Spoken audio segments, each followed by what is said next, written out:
Have a seat. Thank you. How are you? How are you? This is Khalid Muhammad, former national representative of Minister Louis Farrakhan of the Nation of Islam. Mr. Muhammad is the man who made so many of the front pages of America's newspapers with a speech at Kane College, which so many people called anti-Semitic and a lot of things. At the very least, racist. You remember the comment? He picked up the Pope's dress, and let's see what's under that dress.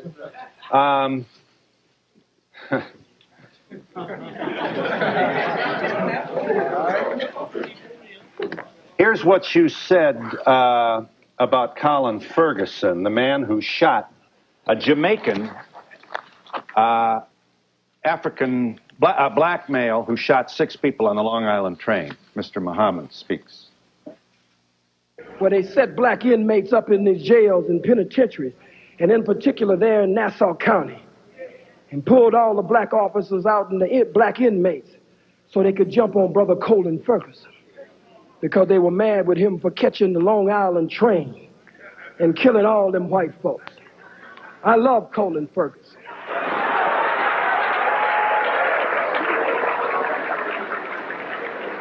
I have no official position, so I can say I love him. You love a man who randomly killed 6 people on a commuter train? I love Colin Ferguson just as much as the masses of white Americans love General Schwarzkopf, General Westmoreland, General Patton, General MacArthur, and Eisenhower. America awards her killers, and they get ribbons and stripes and bars. I'm sensitive to the pain and suffering of the loss of life on that train, but I'm one of the rebellious slaves. And so when black people stand up out of pain and suffering and frustration, I understand after 500 years. You also,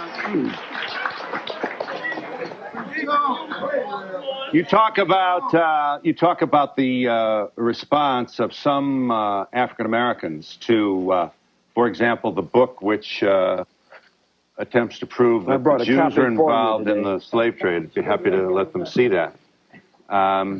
You talk about when white folks can't defeat you, you said in your speech at Kane, they'll always find some Negro, some boot-licking, butt-licking, buck-dancing, bamboozle, half-baked, half-fried, sissified, punkified, pasteurized, homogenized nigger that they can trot out in front of you.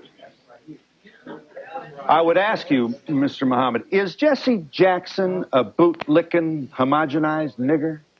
To the best of his ability, I believe he tries every day to do that. Here you are mocking Jesse Jackson at a speech. I believe this is Howard University. Roll the tape. Oh, boot-licking, buck-dancing, scratching, shuffling, messy Jesse Jackson. You keep.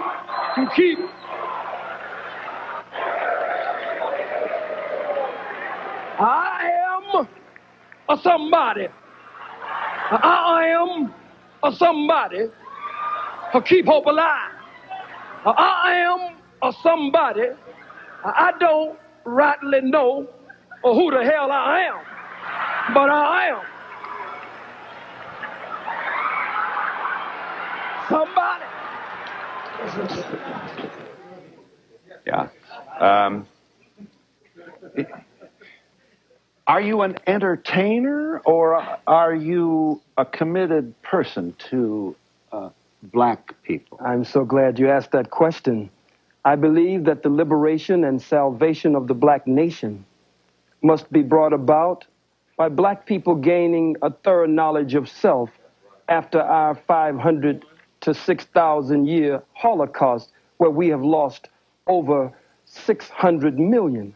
And so I believe that that education process must be a process of 2 steps: inspiration and information. So I seriously give information, but black people are a people of rhythm and spirit, so I also give inspiration.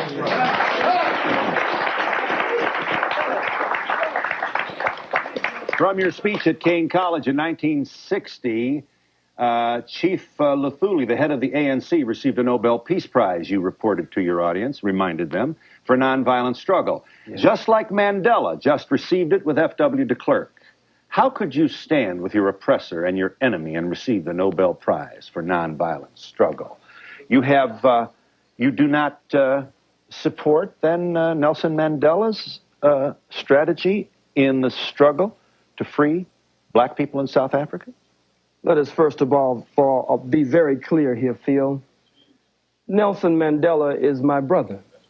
So he is a member Jackson. Of the family, and so is Jesse, and Jesse is a very brilliant man. We just want him to return home and stop being used by the enemy and the oppressor against his people. Now back to Brother Nelson Mandela. And certainly we can never mention Nelson without mentioning Winnie Mandela. But Nelson Mandela's attempt at a multiracial government in South Africa after the murder of men, women, children, and babies, and the rape of South Africa, a criminal settler colony that has been established like Israel there in that part of the world. I cannot go along with one man, one vote. Let me say why. If someone broke into your home, Mr. Donahue, and actually bum-rushed your home, and black boots stomped your door down, and came in and robbed and raped everyone in the household, and was able to take the wealth of your home and parlay it into an empire. This is an invader. This is an intruder. This is a murderer. This is a burglar. This is a criminal. So you have no responsibility to share your home with them after they broke in and committed the crimes that they did. You want... You said about South Africa, we give him, that is to say, white people, 24 hours to get out of town by sundown. That's all. If he won't get out of town by sundown, we'll kill every white that ain't right that's in sight in South Africa. We kill the women. We kill the children. We kill the babies. We kill the blind. We kill the cripple. We kill them all. We kill the faggot. We kill the lesbian. We kill them all. You say, why kill the babies in South Africa? Because they're going to grow up and oppress our babies, so we kill the babies. Are you seriously presenting yourself as a man interested in the future of your people with this kind of rhetoric? I'm just as interested in the freedom of my people as I am in the self-determination or the Kujichagulia, self-development, them being self-defining, self-respecting, and self-defending.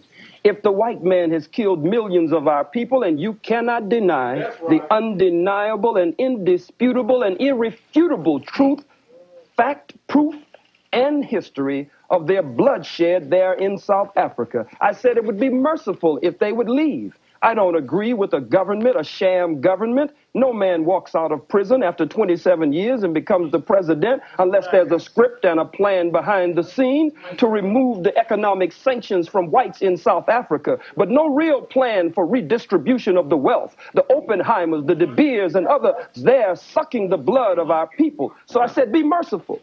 Give them a period of time. 24 hours. Truman gave the Japanese a period of time, but when they didn't comply, he dropped the bomb on men, women, children, and babies.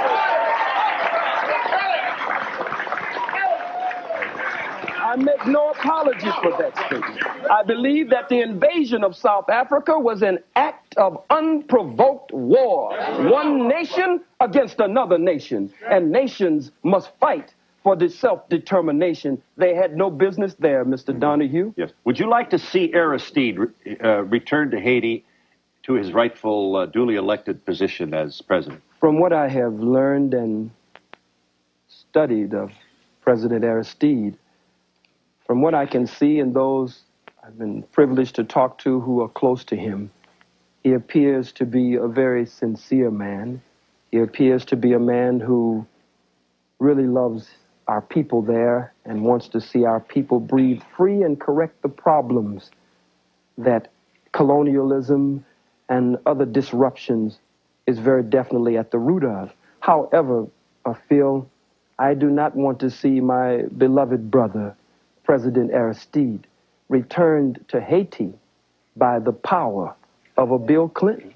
because if Bill Clinton can help to return him there, he will always attempt to be the puppeteer who will pull the strings and try to dictate to my brother how he should carry out the affairs of government there. Mm-hmm. Your comments appear to bespeak a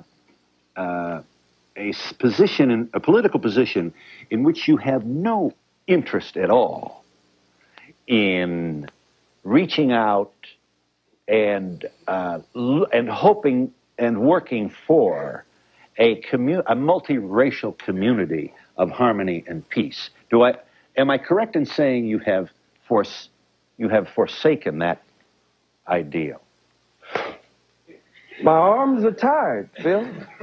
We've reached out for 500 years. Too late now. We've faced tanks. We've faced water hoses and cattle prods. Vicious dogs bit the breast of black women off in those protest marches of the civil rights movement.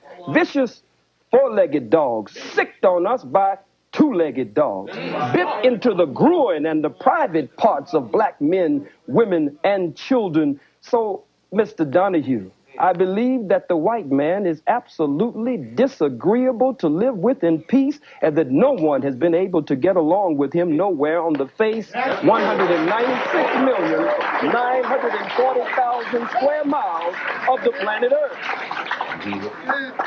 And so you will continue this rhetoric. You will continue and action. And action.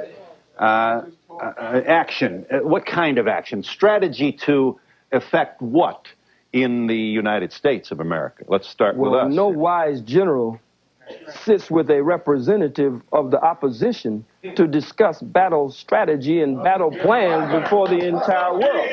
I don't think that would be wise. Mm-hmm. But the mission of the most honorable Elijah Muhammad and the mission of my spiritual father, the Honorable Minister Louis Farrakhan, whom I love very much, and I want to be in that number when he takes 1 million black men to Washington, D.C. to call for reparations and justice. Their work is a work of liberation and salvation. Their work is a work to raise the mentally and spiritually dead black man and woman after we have been robbed of our names, our language, our religion, our culture, our God, our folkways, mores, and robbed of a power, the power of our own being.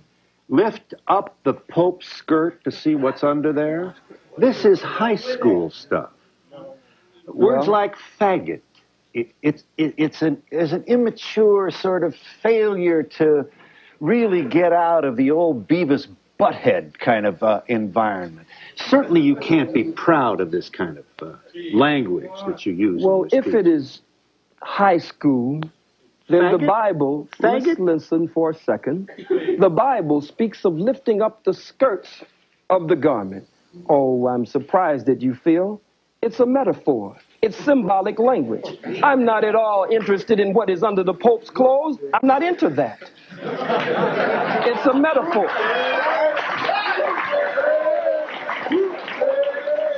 Let's see what's under there. But it is a metaphor to say, let us expose the Pope, according to H. Shelton Smith, President Emeritus of Duke University, in his book entitled In His Image, quote, the Catholic Church and the Pope were directly involved in the institution of slavery. They financed slavery and gave the okay that it was good business to sell Africans. Lift up the skirts of his garment so that we can see the shame and reveal what has been hidden. But it has nothing to do with sexuality whatsoever.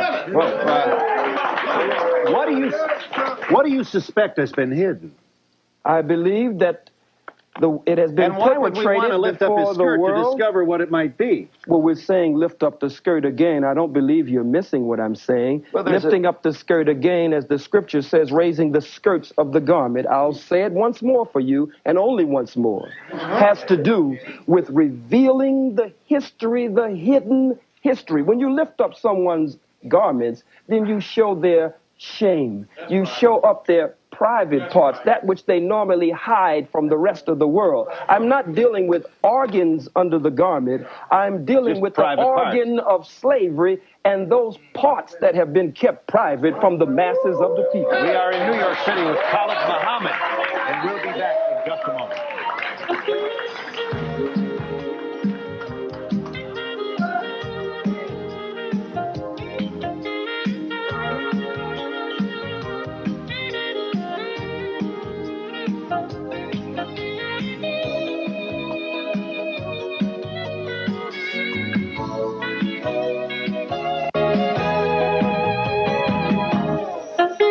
is just one of the comments that provoked the Anti-Defamation League to take out a full-page ad in the New York Times and other newspapers. What the ADL did essentially was publish in the New York Times some of the things that you said. Here's a part, this is an audio tape, of part of your speech to Kane College last November that created such furor. Khalid Muhammad speaking. The hook-nosed, bagel-eating, lox-eating, imposter perpetrating a fraud, Johnny-come-lately, just crawled out of the caves and hills of Europe, wanna-be Jew. Not presuming you haven't been asked this before, but may I ask you kindly to speak to the loved ones of Schwerner and Goodman, who died with one of your brothers, Cheney, buried in a shallow grave in the South in the middle of the civil rights movement because this black man was seen with two white Jews down there causing trouble, trying to promote the civil liberties of your people. Two Jews found in a shallow grave. I happen to have met the mother of one of these very brave people. And when she sees this, we can only speculate what must go on in her heart. You would want to say what to her? I don't have anything to say to her. You just condemned all Jews with that observation, with this alliterative kind of Jew bashing that so excites your largely male audiences. Well, I wonder why. It means that I speak the truth. I speak to the pain and hurt of the masses of black people. I speak that which many of them wish they could say. That's why they cheer and applaud. Speak to Mrs. Goodman, and I speak that also, speak to which Mrs. many Goodman. of them only whisper behind closed doors. I think it is very arrogant to put this on the screen, and for you and for others to attempt to tell me, one of the Holocaust victims of the African Holocaust, displaced in the death and decadence of the diaspora of the Western world after having been robbed and raped and murdered, to tell me how to hurt. These are strong words that you put on the screen, but you cannot tell the aggrieved and the victim. As I was talking to Brother Malik Zulu Shabazz, the young student warrior from Howard University, and we were going over this.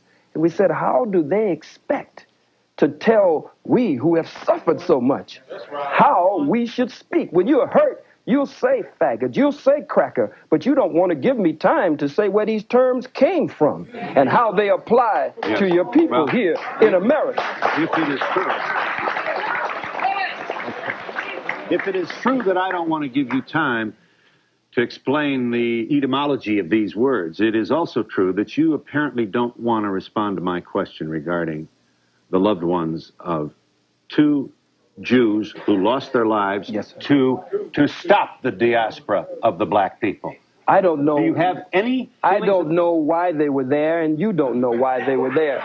But Really? I must say this. So you're wondering whether they were there for your people? I'm not wondering at all about them. What I'm concerned with the suffering and the pain of the masses of black people. No one wants to pay reparations. The Jews received over $100 billion in reparations and gets $4 billion annually. A Holocaust museum was set up for them on this soil for over $200 million, and they get $21 million annually just for operating expenses. But the Catholic Church, the Pope, the Jews, the Arabs, white people in general, no one wants to pay reparations to these, the sons and daughters of Africa. So I speak to them. I speak to them. I don't speak to the family of those two Jews. There are too many of us for me to speak to them. You don't want to take any time to make any particular We've given statement. all the time we've been in America. Now it's time we do something for ourselves. We are the same people, Phil, that when you beat us and rearrange our eyeballs in the socket and rearrange our face and beat us and stomp us before the world, we're the same people that get up because God just made us with tender and sensitive hearts as his chosen people and say, well, can't we just get along? The United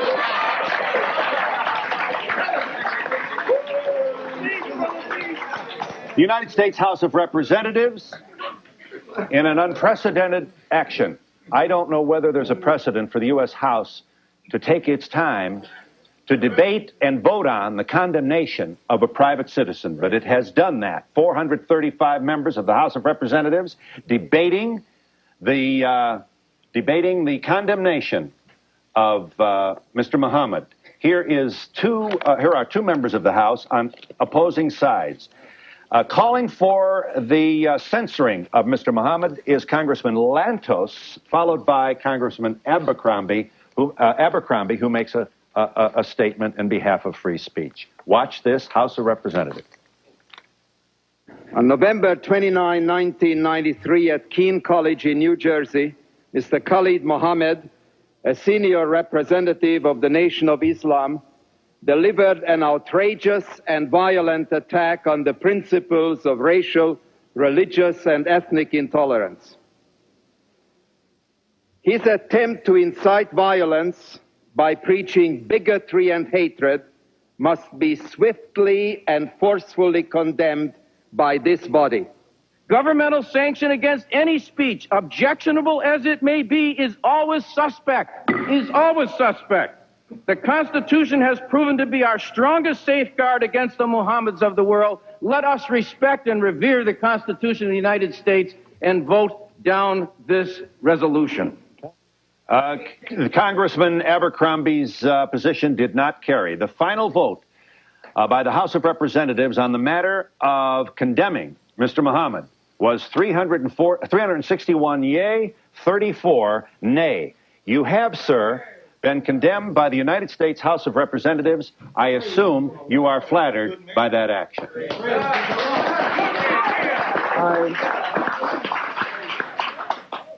I believe that my ancestors, I believe that the blood that cries out from the grave of my ancestors who went to an untimely death at the hands of the white wicked slave traders, I believe that they cry out.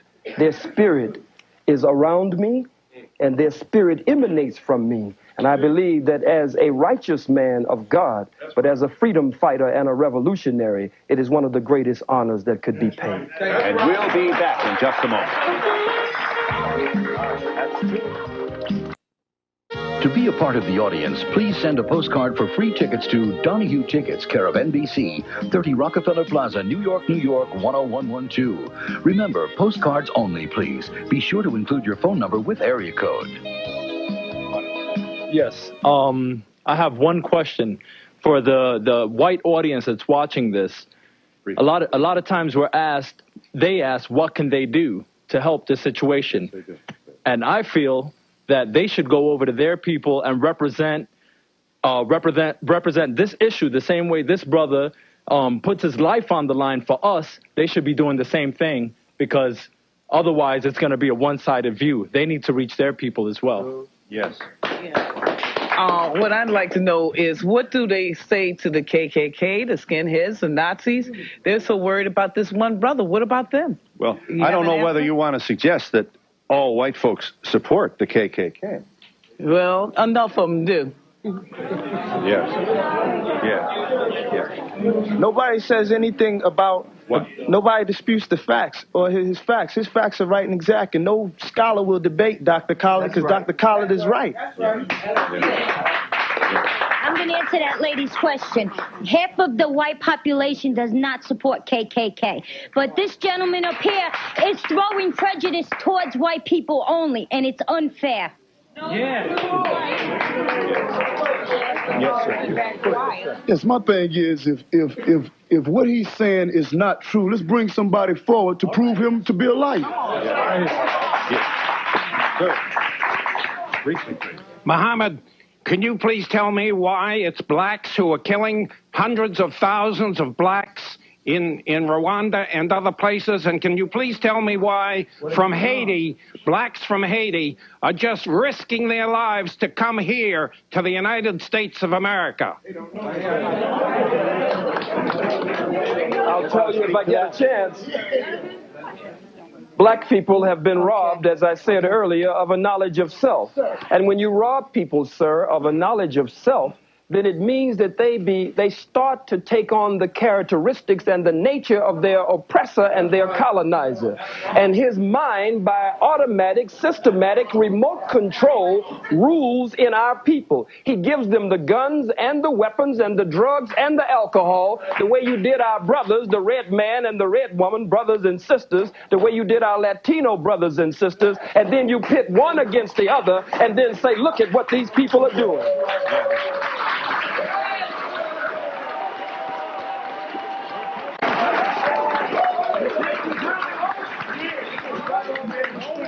Yes. Adolf Hitler perpetrated the Holocaust. May I have your attention, please? Thank you. Adolf Hitler perpetrated the Holocaust on 11 million people that died, 6 million of which were Jews, 5 million were others.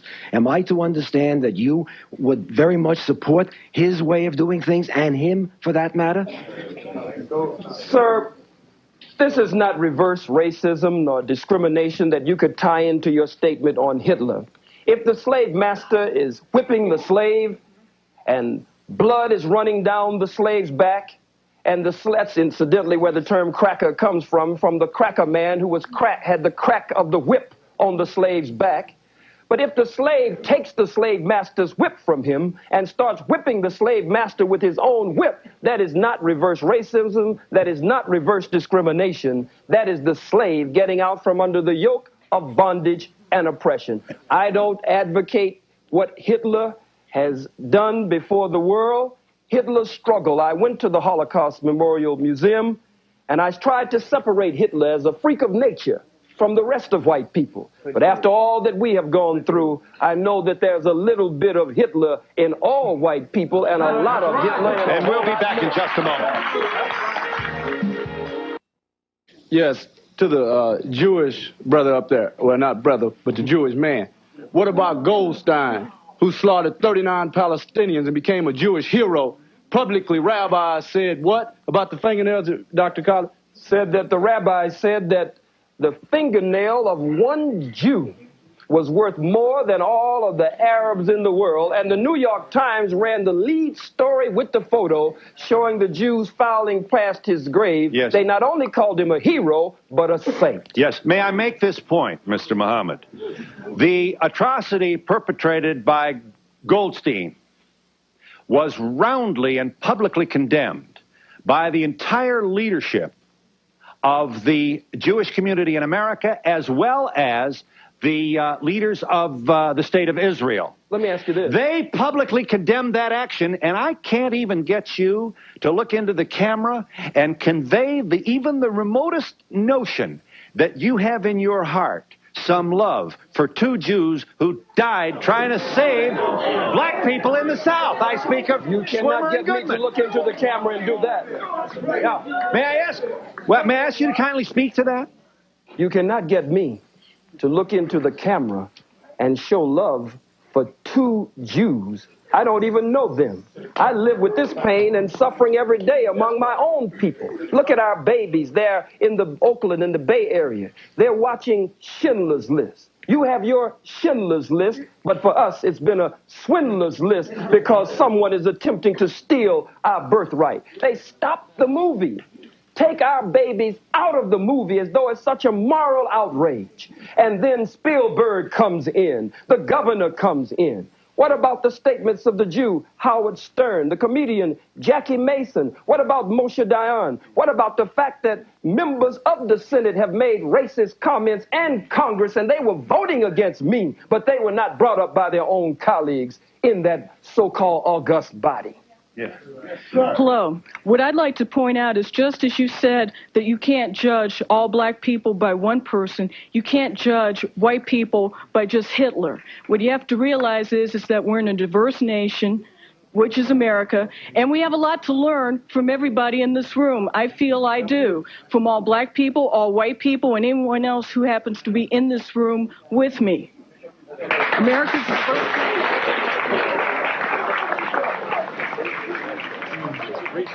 Yes, sir.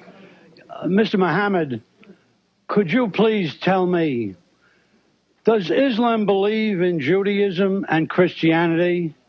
And under Islam, are Jews and Christians are people of the book? Do you believe that? And further, do you believe, sir, that one people and one book sent by the same one God. And you referred to the people up front that they are your brothers. Is it possible, Mr. Muhammad, that I am your brother also? And is it also possible that we are brothers truly responsible for each other? Is that possible? The Holy Quran says that the messenger of God believes in what has been revealed, and so do the believers. And I am a believer. In Islam, we believe in one God whose personal and proper name is Allah subhanahu wa ta'ala.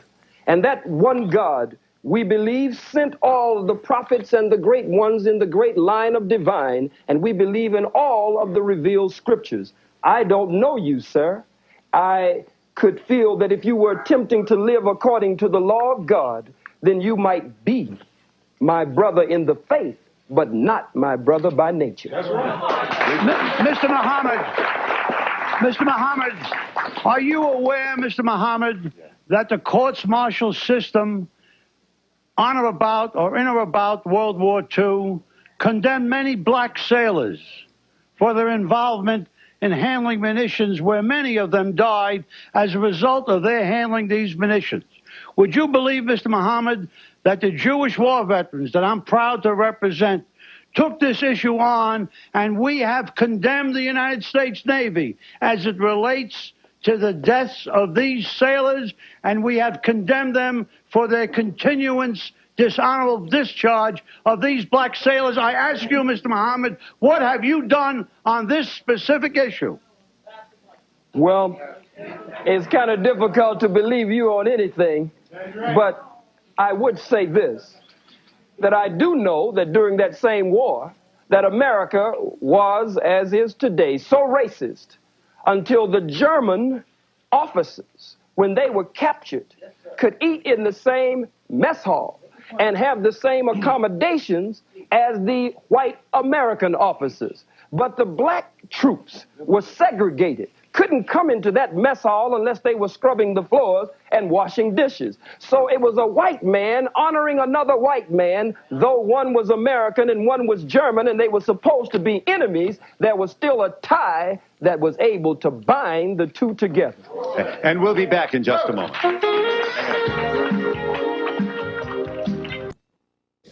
Yes, you want to show that? What is that? Is that a... It's a black man being burned alive with an audience like this cheering and applauding and tiptoeing to get in the picture. Mm-hmm. Yes, ma'am. Yes, hi. Yes. I'm representing Queens College, and everyone is talking about what's been denied, but the problem that we have as students is our history is not being taught in the textbooks. Right. And by me being a student and a citizen of America, I would like to know, when is that time going to come so you can learn about my history and understand my people? We are not in your books. Yes. Sir. Yes, Phil, I like to say that, you know, what he's saying is being backed up by Jewish scholars as well. This is not only the information that Khalid has. Jewish scholars have the information. I'm from Fort Worth, Texas. He came to Fort Worth, Texas, where the police department is killing black men wholesale. 6 black men have been killed in less than a year. But through his effort, there's been a change on the gang members' part in our community. So we appreciate Brother Khalid.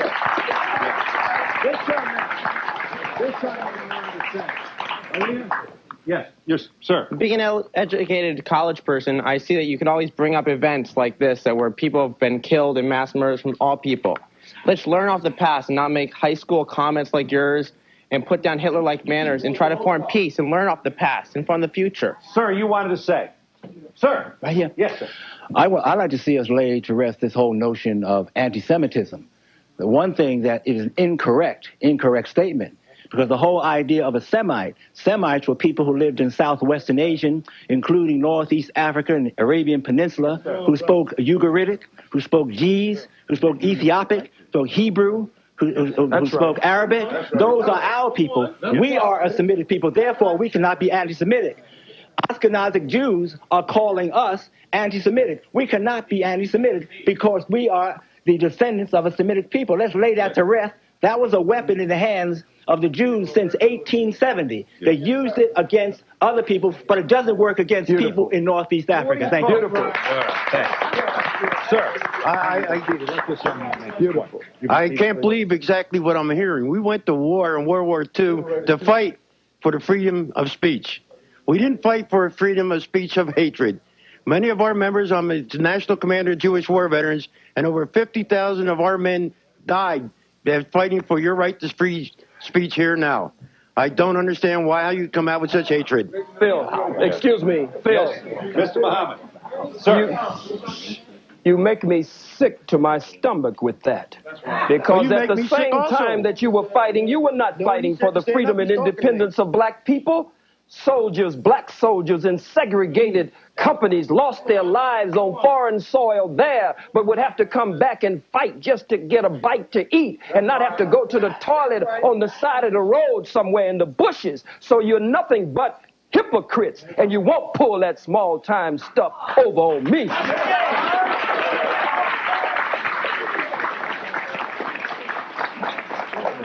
Yes, ma'am. Why don't we talk about how the merchant Jews come into our black neighborhoods and they suck the life and the money out of our neighborhoods and put it back into their neighborhoods? Briefly, sir. Briefly.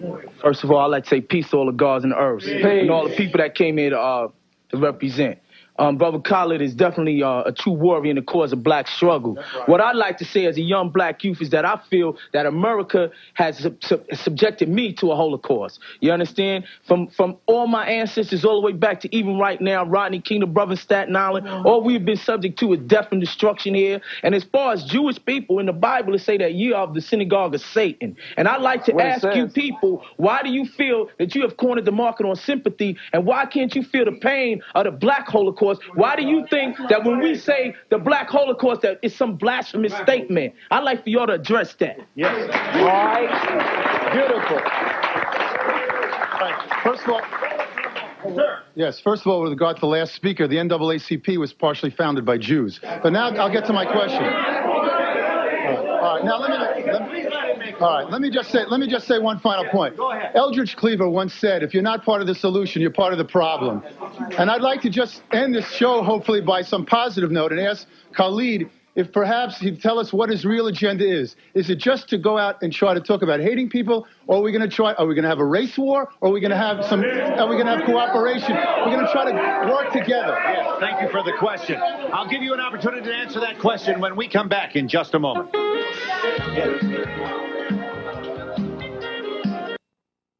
Pursuant to our agreement with Khalid Muhammad, I'm pleased to share this number with you. This is the Black African Holocaust Council 800 number, 1-800-859-0170. I say again, this 800 number is 859-0170, the Black African Holocaust Council. The gentleman has a question of Mr. Muhammad.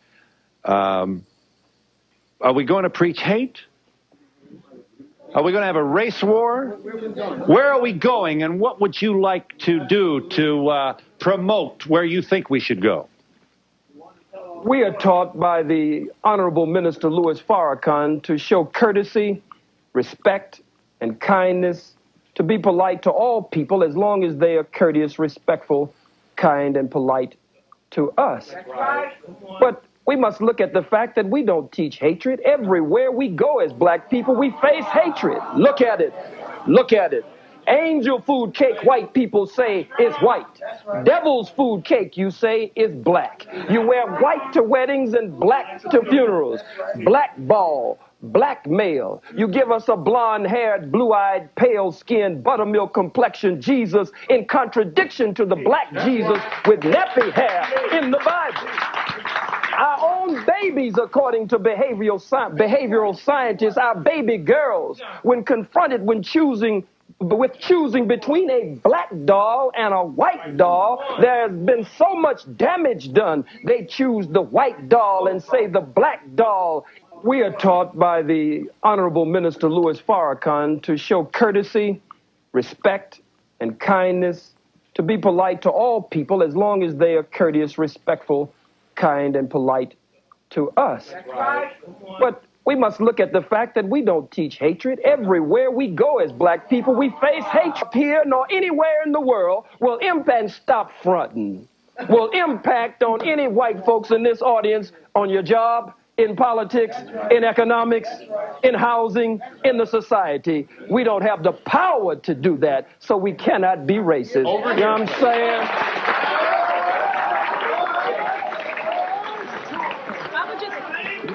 I would just like to say to this gentleman, I would like to say to this gentleman and all other people who are not blessed with melanin at this point in time, to understand that what has happened in our history is that you have been misinformed as much as we have been misinformed.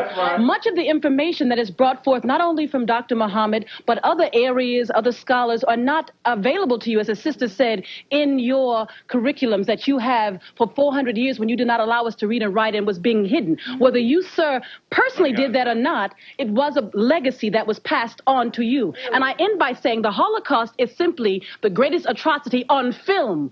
Ours was not filmed. Thank you.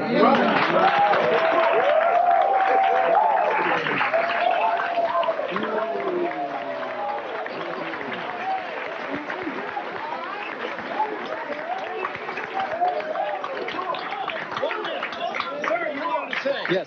I don't understand Islam. I am a Christian. May I have your attention, please? Certainly. But I am a Christian, and you mentioned Jesus. And let's go back historically and see what Jesus did. Jesus died for me, and he died for you. Jesus is a God that loves all men, and all men are created equal. I just wanted to answer the gentleman over here's question. This young man wants to answer you. With respect to the race war, there will be a battle between black and white. And I fast and pray today that God, Allah, in his good time, remove all white folks from the planet Earth. And we'll be back in just a moment. Over there made a incorrect statement that really was not necessary. That's all. Okay. Seconds left. Second. Yes, ma'am. I just want to say Yes, ma'am. that my love and loyalty goes to Dr. Muhammad. And sister over here is a little lost. She got the contact lenses in, you know, the fake lenses, but we won't go into that. You know, it's no news. All right. My point is, there is, you know, we seem to be attacking issues that really have no relevance. This is one man making a statement that is factual, like brothers and sisters said. These are in the books written by Jewish scholars, not by him. He's just quoting, and we're attacking him. So, what's the name of this book, brother, please? Secret Relationship Between Blacks and Jews. Okay. Yes. I have time only to thank you all for your contribution to our discussion. Thank you for joining us. Join me in thanking all the speakers for their contribution.